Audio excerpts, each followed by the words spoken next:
मित्रों,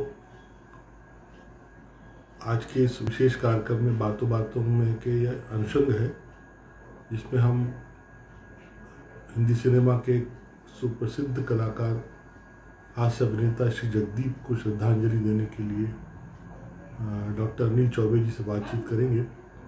doctor Anil Choubey cinema के विश्लेषक हैं, जानकार हैं और भारतीय सिनेमा सहित दुनिया के सिनेमा को लेकर उन्होंने बहुत गहन विचार किया है हमेशा, और ऐसे अनेक अवसर आए हैं जब उन्होंने अपने इस ज्ञान का और इस दक्षता विशेषज्ञता का उद्बोधन परक प्रयोग भी किया है और अनेक लोगों ने, श्रोताओं ने, जिज्ञासुओं ने, कला प्रेमियों ने उनकी इस विशेषज्ञता को स्वीकार किया है, माना है और प्रशंसा की है।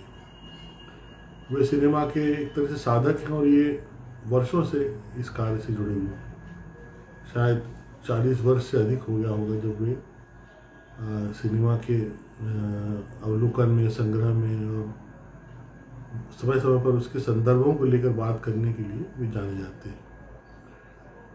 हमारे वैसे तो वो भोपाल में लंबे समय रहे हैं, लेकिन अनेक वर्षों से वो रायपुर में रह रहे हैं और प्रायः उनका मुंबई जाना भी होता है, क्योंकि वो भी एक उनका वहाँ पर एक घर है और वे वहाँ भी अपनी सक्रियता को बरकरार रखते हैं। इस समय तेजस व्यास आ गए हैं, उनका मैं स्वागत करता हूँ। अनिल चौबे जी आ गए हैं। गौरव सोंधिया का स्वागत है। श्याम सुंदर जी का, सुरुचि मोहता जी का स्वागत है। और हम चूँकि वे आ गए हैं तो हम लोग इस समय का सदुपयोग करते हुए उनसे जुड़ते हैं और हमारी जो बातचीत है, हमारा जो आज जिस वजह से हम इस विशेष वार्ता में इस वक्त सभी साथ पे हैं, तो हम अभिनेता जगदीप को लेकर हम उनसे बात करते हैं। मैं उनको जोड़ने का उपक्रम कर रहा हूँ।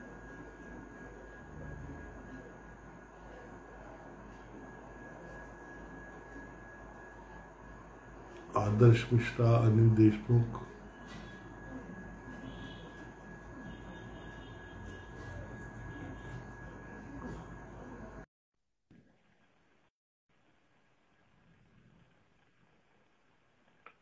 नमस्ते अनिल जी। नमस्कार सर, आपको आवाज आ रही है मेरी सर? मैं हेडफोन लगा लेता हूँ। हाँ, लगा लीजिए।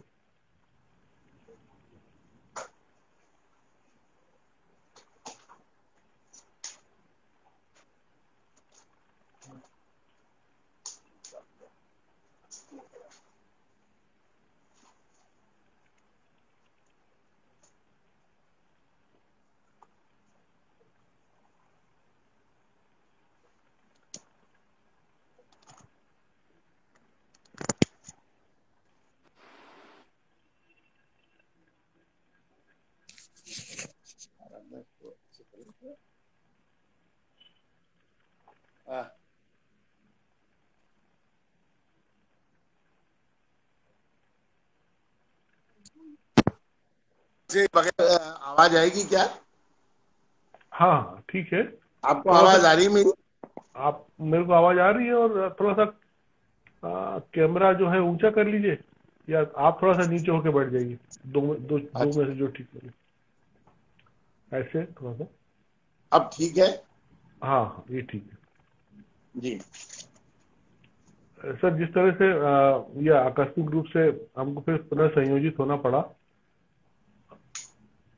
जी बातों बातों में के नियमित कार्यक्रम से अलग। हाँ, बीच में से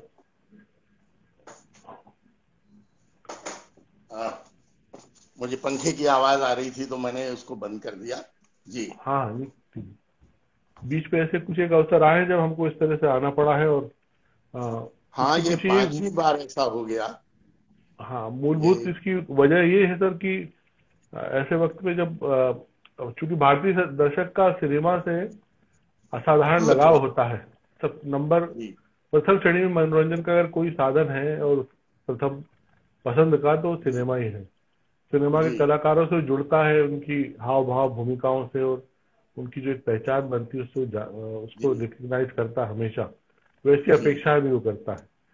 तो ऐसे में इस तरह का जो जो घटनाक्रम है और जो इस तरह का प्रस्थान है वो निश्चित रूप से दर्शक को भी एक दो दिन विचलित करके तो रखता है, फिर वो अपनी दिनचर्या में बाद में आम दुनिया की तरह, जो कि दुनिया का दस्तूर भी है, लीन जी। हो जाता है। लेकिन ऐसे वक्त पे जिस समय हम थोड़ा सा संवेदनशील होते हैं उस कलाकार को लेके कुछ बात कर ली जाए तो मुझे लगता है कि अच्छा होता है दर्शकों के लिए भी। नहीं, सही बात है, लोगों को थोड़ी सी एक और इनपुट मिल जाए उनके बारे में, कम से कम जो लोग फिल्म से थोड़ा सा गहरे तौर पर जुड़े रहते हैं, सतही तौर पर उनकी मालूमात नहीं होती, बल्कि उन अदाकारों के बारे में वो ज़्यादा जानना चाहते हैं कि किस पृष्ठभूमि से वो आए, किस तरीके से उन्होंने फिल्मों में काम करना शुरू किया, कैसे वो इन किरदारों को निभाते रहे। और जगदीप के साथ तो ऐसा था कि शेखर कपूर जी ने एक बहुत अच्छी भारतीय फिल्मों के इतिहास के बारे में ये कहा कि भाई कुल भारतीय फिल्मों को आप दो भागों में बांट सकते हैं, एक शोले से पहले और एक शोले के बाद। जी। तो शोले के बाद के जब शोले का जब जिक्र होता है तो उसमें जो सबसे पहला जो कॉमेडियन जो उसमें आपको दिखाई देते हैं वो है जगदीप, और वो एकदम अलग विशिष्ट भूमिका में आए थे। ऐसा लगा नहीं कि ये भूमिका या यहाँ पर निर्देशन जो है वो रमेश सिप्पी का था। उस भूमिका के लिए पूरी की पूरी हम देखें कि सारी की सारी जो पूरा ग्राउंड वर्क, जो पूरी बुनियादी बातें, जो तौर तरीके, जो किरदार को जिस तरीके से उन्होंने गढ़ा था, वो जावेद साहब का काम था। हाँ। जावेद साहब ने अपने 7 साल भोपाल में गुजारे, और सुरमा भोपाली, मजे की बात यह है कि उनके एक बहुत ही अभिन्न मित्र थे। हाँ। बात तो यहाँ तक हुई कि हाँ। उससे उन्होंने इस चरित्र को उकेरा।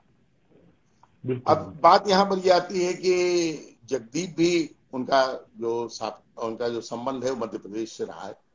हाँ। दतिया से उनकी पैदाइश हुई है, और हिंदुस्तान में वो एक कुछ ऐसा कुछ रहा कि गुर्बत में रहे वो।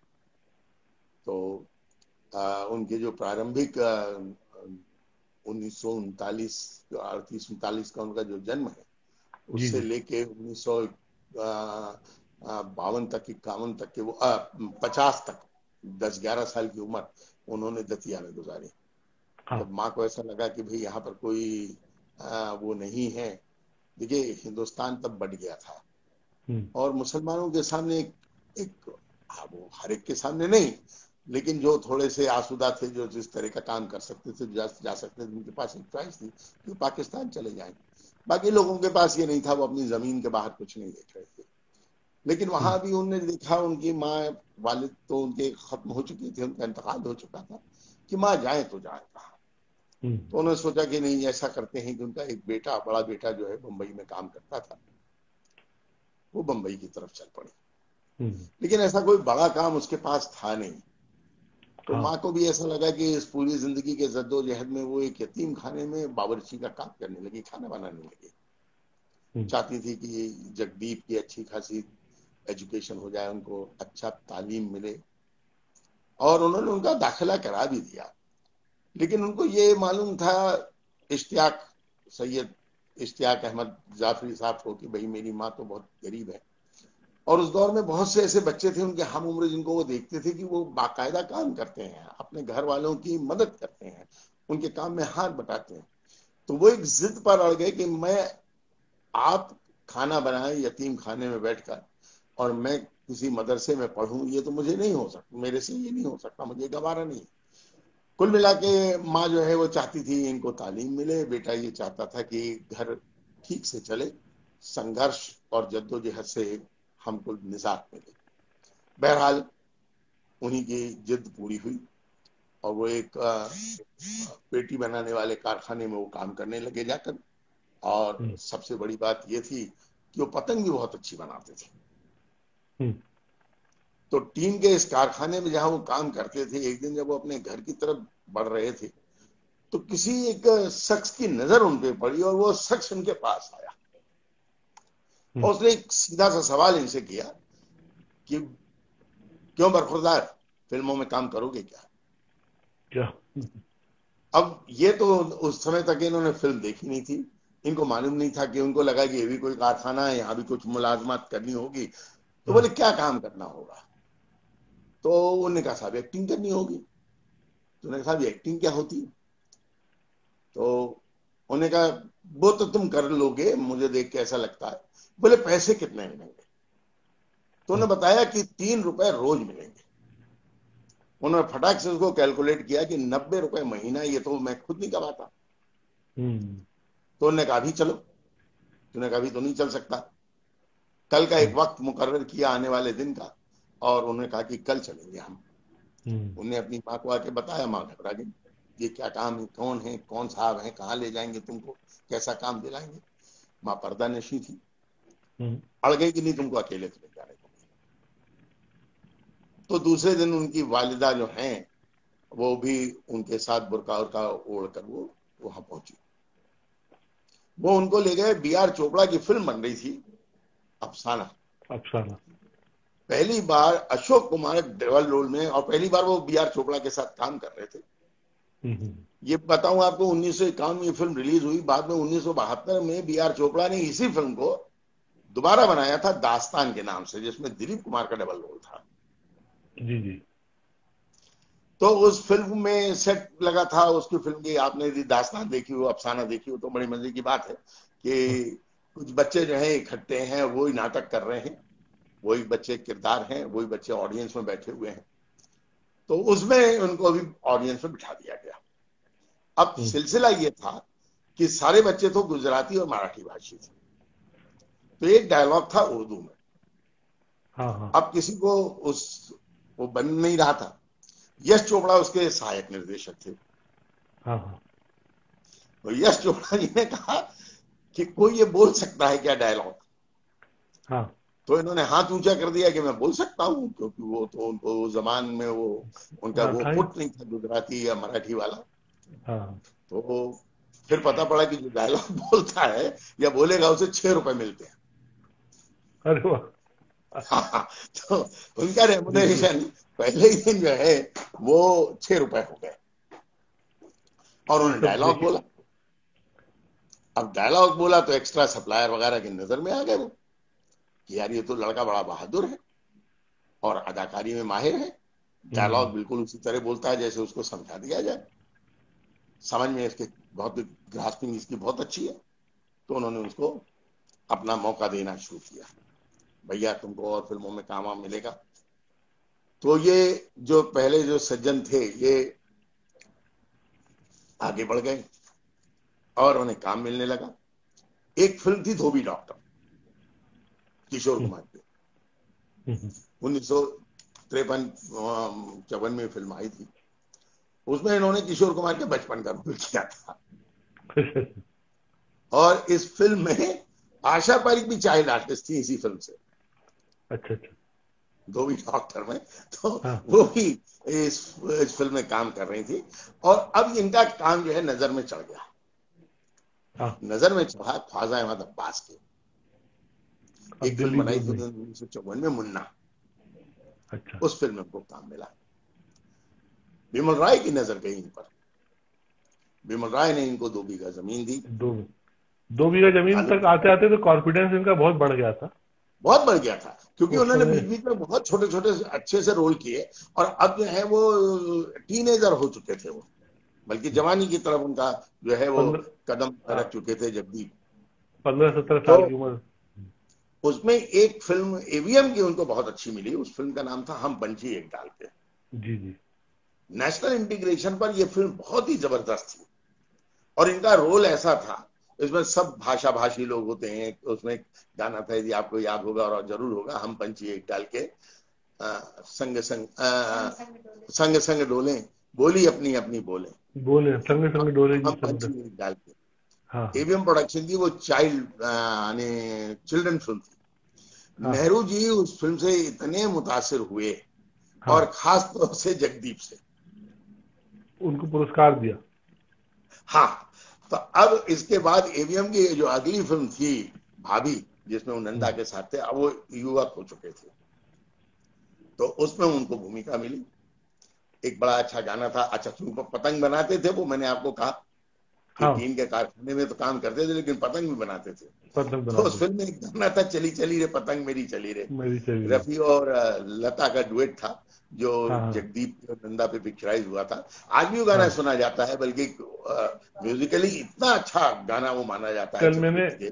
कल रात को मैंने जब ये नहीं रहे तो फिर उस गाने को सुना जी। और पुनर्मिलन के भी 2 गाने सुने, पास बैठो तबीयत बहल जाएगी, तबीयत, और इन मोहम्मद रफी साहब का। हाँ, इन प्यार की राहों में। हाँ हाँ, ये गाने में रात तो को सुन रहा अब था। आप देखिए कि इसके बाद एवीएम प्रोडक्शन ने इस फिल्म को, बलराज साहनी हीरो थे भाभी में, हाँ, उन्होंने एक फिल्म उसको दी बतौर हीरो के, और फिल्म थी बरखा, जिसमें बरखा, नंदा इनके साथ है, नंदा, हाँ नंदा का नाम जी है ना। उसके बाद उनको तत्काल 8-10 महीने में उनकी एक और फिल्म रिलीज हुई एवीएम प्रोडक्शन की। उस फिल्म का नाम था दुनिया। इसमें पद्मिनी और बलराज साहनी के साथ ये विजया चौधरी के साथ ये लीड में थे। और इस फिल्म का म्यूजिक, मजे की बात ये थी कि ये चित्रगुप्त का नहीं था, इकबाल कुरैशी साहब का था। और इकबाल कुरैशी जो है वो इंट्रोड्यूस हुए थे नए म्यूजिक डायरेक्टर के रूप में। उनकी एक फिल्म आई थी फिल्म मालिया की लव इन शिमला, उसमें उनका गाने बड़े मकबूल हुए थे, तो इकबाल कुरैशी साहब को इसमें भी मिला।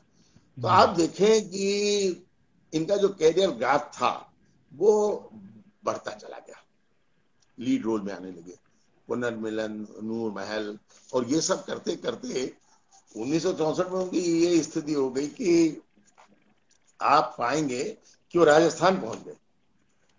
हाँ, और राजस्थान में 1964 में उनकी एक फिल्म आई थी धनी लुगाई।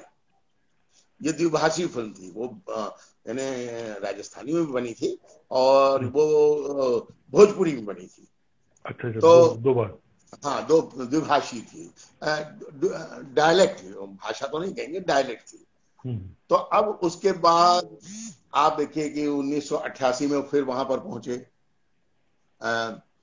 राजस्थान, और 1988 से लेकर 1993 तक आप देखेंगे कि 6 सालों में उन्होंने 4 फिल्मों में नायक की भूमिका की राजस्थानी फिल्मों में, और 4 फिल्मों में वो कॉमेडियन रहे। अब ये जब कॉमेडी के इलाके में जब उनकी पहचान बन गई, ब्रह्मचारी से तो हमारे यहाँ और ज्यादा, तो एक तरीके से मैं ये कहूंगा कि वो टाइपकास्ट जैसे हो गए।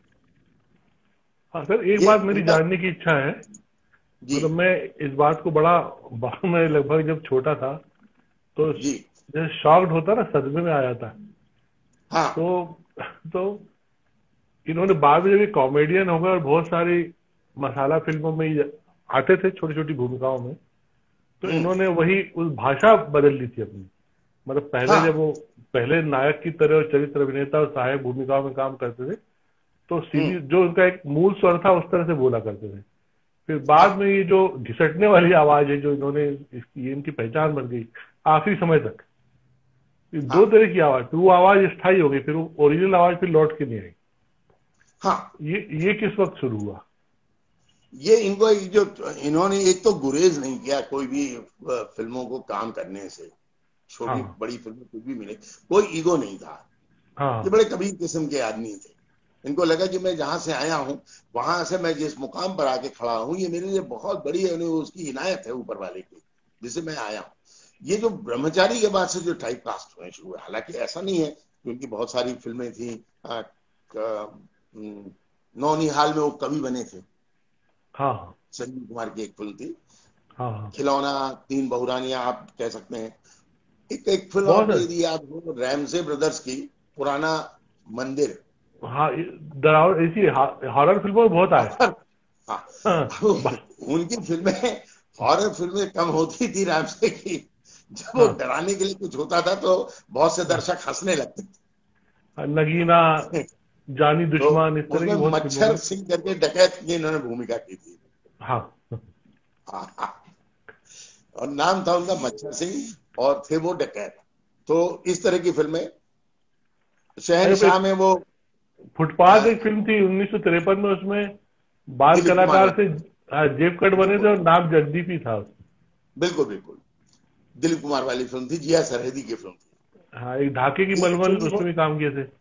हाँ, ये वो फिल्में थी जब वो मुन्ना और इसके आने के पहले की फिल्म थी, आपके 2 बीघा जमीन के पहले की। वो बचपन के स्ट्रगल ने इनको बहुत कॉन्फिडेंस किया लगभग। नहीं, पहले ही दिन सेट पे उन्होंने अपना दिखा दिया कि वो बहुत निर्भीक है, बहुत निडर हैं, और जिस तरीके से डायलॉग राइटर उसको बता रहा है, पहले वो होते थे मुंशी वगैरह जो बताते थे कि भाई डायलॉग किस तरह से बोलना है, कैसे, हाँ, थोड़ा सा वो सहायक, वो सहयोग करते थे, हाँ, तो क्योंकि वो वो लगभग ग्रास्प करते थे बहुत जल्दी। क्योंकि शॉर्ट जो है वो अधिकतम एक बार में पूरा हो, रील ज्यादा खर्च एक ना बार हो, पूरा। निर्माता का बजट ना बिगड़े, ये सब ट्रायल वहां नहीं जी चलता था पहले जैसा, जी जी। बात की तरह। हाँ, भाभी में तो सर ये वो भी बड़ा फिलासफर गीत है ना, चल उड़ जा रहे पंछी, उसमें तो ये दृश्य में नहीं। नहीं, वो बैकग्राउंड में बसता है वो गाना, वो हाँ, किसी वो पे शायद पिक्चराइज नहीं हुआ था। वो 2-3 बार होता है सर फिल्म में। हाँ, 3 बार होता है वो फिल्म से, मैंने टाइटल में भी वही शुरुआत होती है, उसी गाने हाँ से शुरुआत होती है, राजेंद्र कृष्ण का लिखा हुआ था। हाँ और हाँ हाँ गाना, और चल उड़ जा रे पंछी, ये अब देश हुआ वीराना, है ना, खत्म हुए दिन उस डाली के जिस पर तेरा बसेरा था। हाँ हाँ तो ये गाना बैकग्राउंड में था।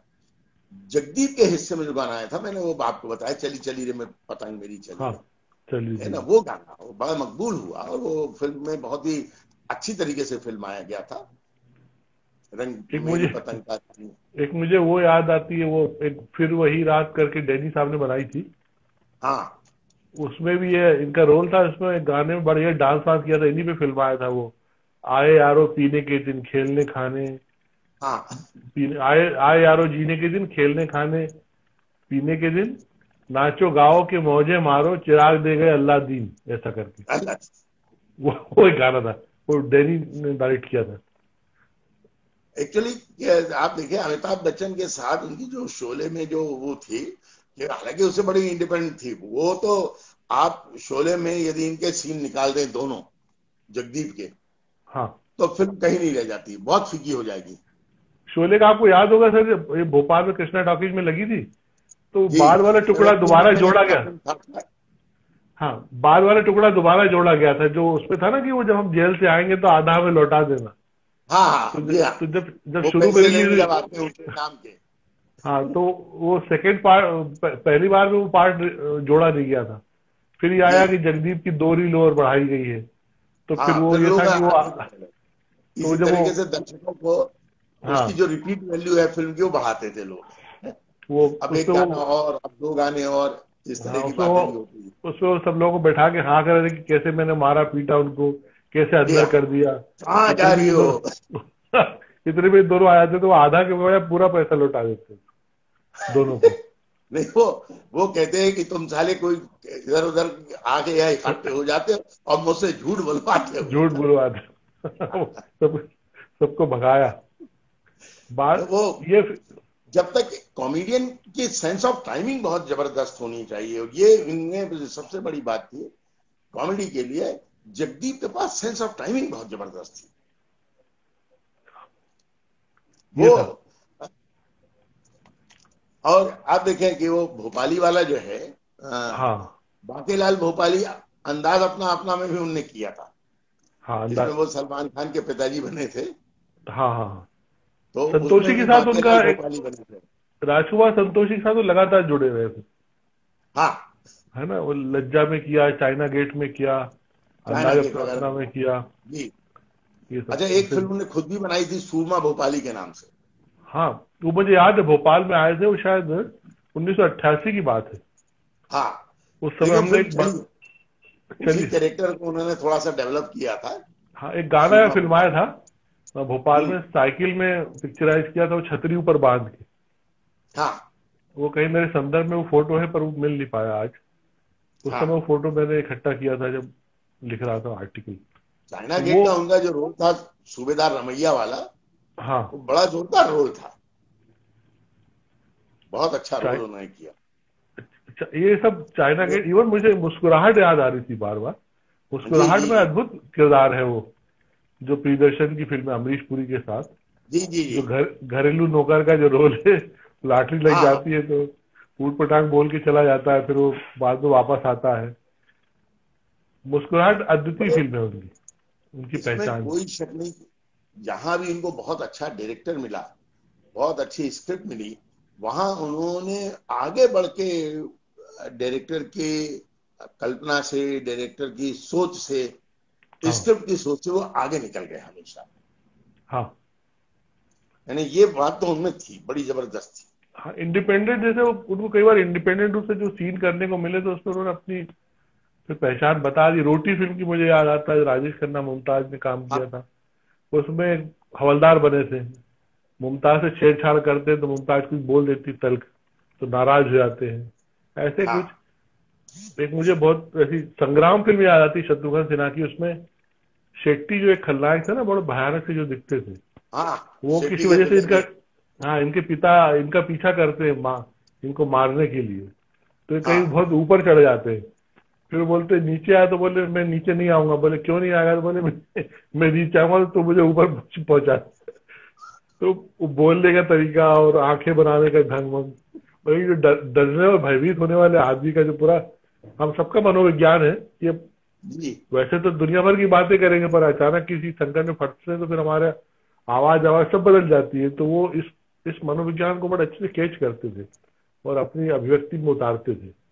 ये उनकी एक बड़ी आपको खासियत याद थी। होगा रूमी जाफरी की जो फिल्म बनी थी भोपाल वाली, हाँ, उसमें गली आए गली थे में भोपाल चोर। में। हाँ हाँ वो तो भोपाल में शूट हुई थी। उसमें हाँ जो इन्होंने पुलिस कांस्टेबल का रोल किया था, हाँ हाँ, हवलदार, बिल्कुल सही। गजब। और उस समय वो करीब 70-72 साल के थे।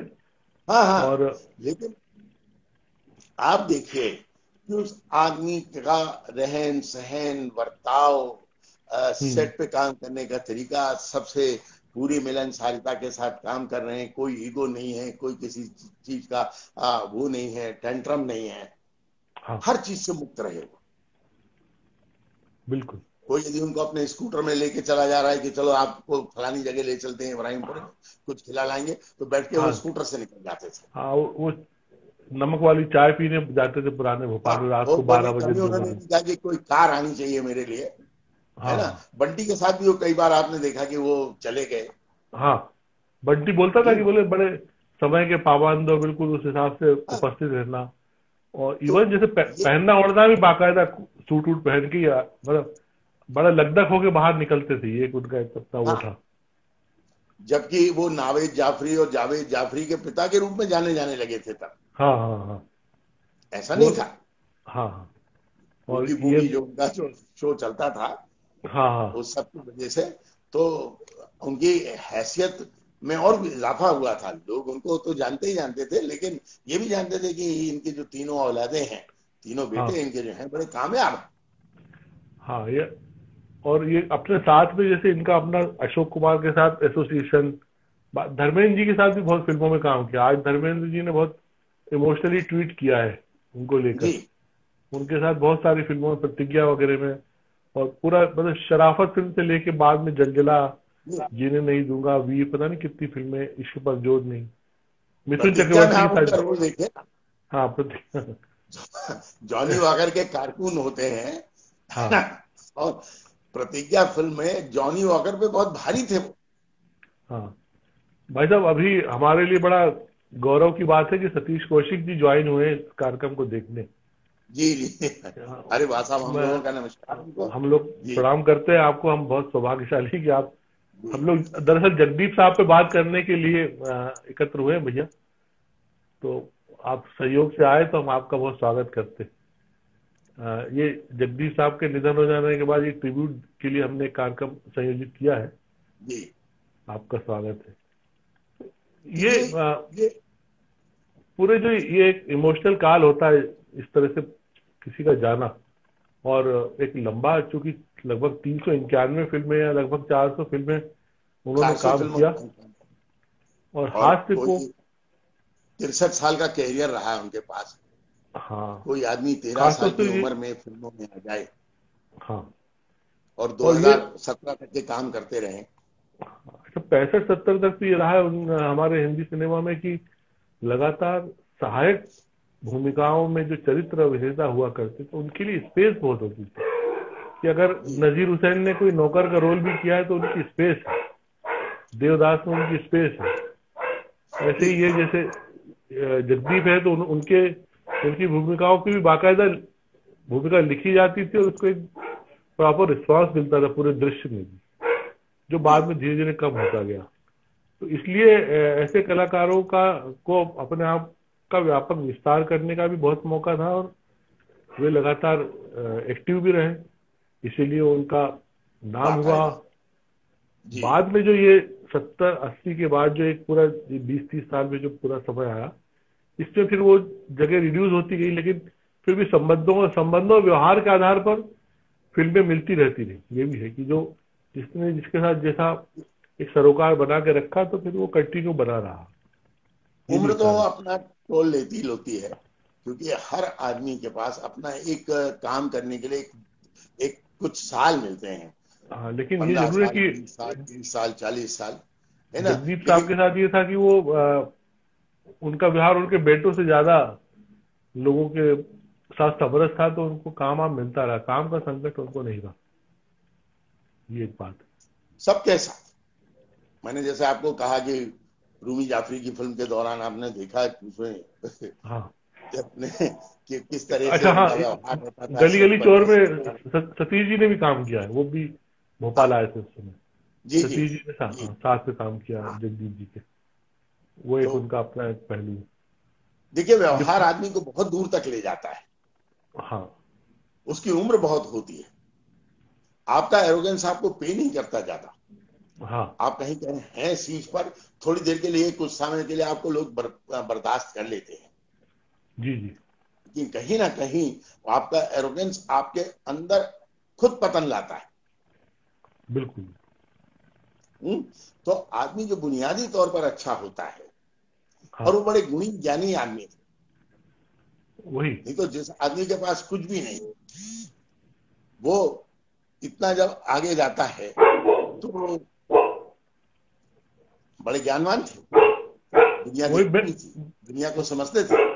देखिए, एजुकेशन से कुछ नहीं होता। महबूब खान साहब तो कभी स्कूल नहीं गए, हाँ। लेकिन उनकी फिल्में जो हैं ऑस्कर की दहलीज तक पहुंची। हम्म। बहुत ये से जो ऐसे लोग थे कि अभी जो आसिफ साहब भी 3 दर्जा पास थे, चार्ली चैपलिन भी 3 या 4 दर्जा पास थे, उससे आगे नहीं गए। तो हम हाँ, एजुकेशनल क्वालिफिकेशन को या उसके सोशल स्टेटस पर हम मतलब ये सोचें कि ये आपको कहीं ले जाता है, ठीक है, ले जाता है कहीं ना कहीं, लेकिन आदमी की अपनी लगन, उसकी अपनी इंटीग्रिटी, उसकी अपनी समझ, उसके अपनी सोच, और उसके अपने एक्सप्रेशन, और सबसे बड़ी बात है ऑब्जर्वेंट हो आदमी, चीजों को हम जो कितनी एक गहराई से करके वो ऑब्जर्व हम करता है हम और कैसे उसको आत्मसात करता है।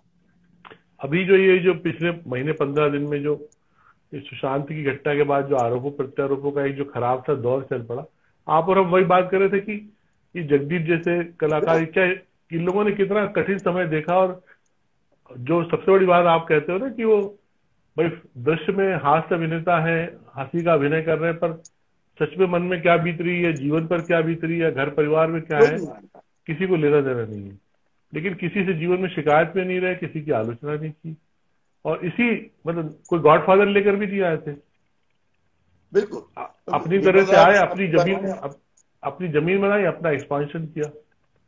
ये अभी आपने कहा ना, बिमल राय साहब की वो बात मुझको याद आ रही है, जब जगदीप उनके साथ काम करने पहुंचे थे 2 बीघा जमीन में, तो उनको कुछ ऐसा लगा कि उनको कोई रोने धोने का रोल है, हाँ। और उनको कालू उस्ताद का रोल मिला।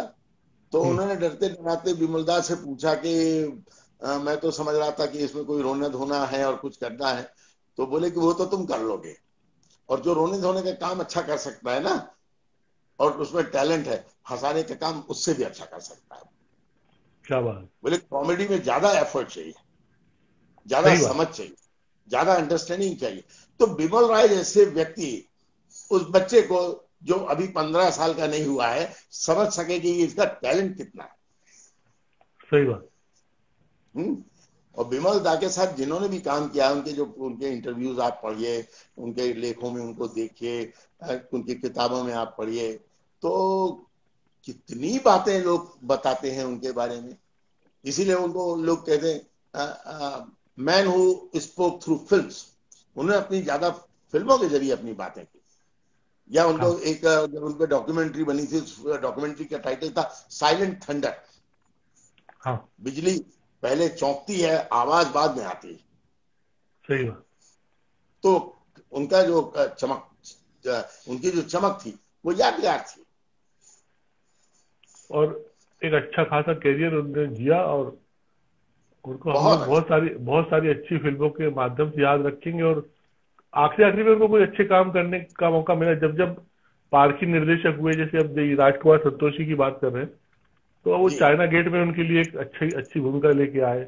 5-7 हाँ, सोल्जरों में से एक थे वो, एक। जो जो जिसकी लगातार अमरीश पुरी वाली तरीके से फाइट चलती रहती है, कैसे फिर जी, वो सरवाइव करता है। या मुस्कुराहट की बात, मुस्कुराहट में भी संयोग से अमरीश पुरी थे बहुत अच्छी। जिनके सामने हाँ, वो थे।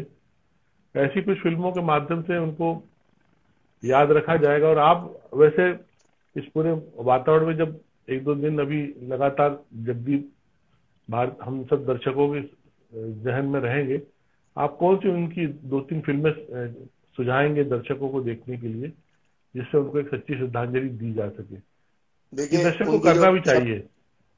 उनका जो सबसे बड़ा किरदार, जब मैंने कहा आपको कि वो तो शोले के सूरमा भोपाली से वो स्थापित, अदब उनको लोग सूरमा ही भोपाली समझते रहे, जबकि वो फिल्म आई 1975 में, और हाँ उनकी जो फिल्में आनी शुरू हो गई थी वो 1951 से। यानी आप ये हाँ, समझिए कि शोले उनकी गोल्डन जुबली ईयर में, सिल्वर जुबली ईयर में वो फिल्म आई थी, फिर भाई बिल्कुल। जब उनको 24 साल हो गए थे फिल्मों में काम करते हुए, तब हाँ शोले हाँ आई। लेकिन मैंने हाँ जैसे आपको कहा कि शेखर कपूर साहब जब कहते हैं कि भाई 2 भागों में आप पूरे फिल्म के इतिहास को बांट सकते हैं, Sholay BC and Sholay AD, हाँ, तो ये तो शोले बीसी में भी मौजूद है बिल्कुल। और शोले एडी में भी मौजूद है, तो ये कोई कम बात नहीं है। पर्सनली सर मैं तो एक 2 बीघा जमीन का सजेशन दूंगा, और दूसरी मुस्कुराहट का। मुस्कान का, और मैं आपको ये बताऊं कि मैं इसके अलावा मैं कहूंगा, भले वो फिल्म रामसे ब्रदर्स की थी, हाँ, पुराना मंदिर में वो जो मच्छर सिंह डकैत बने थे, अच्छा अच्छा, देखी जाए वो जरा। भी देखिए। और प्रतिज्ञा में वो जो इसके कारकुन होते हैं जामी वाकर के, हाँ हाँ और जो फिर पुलिस में भर्ती हो जाता है, लेकिन उसको वो अकेला आदमी होता है जिसको लिखना आता है, हाँ और वो कहता लिखो यहाँ, ये पुलिस थाना, पुलिस चौकी।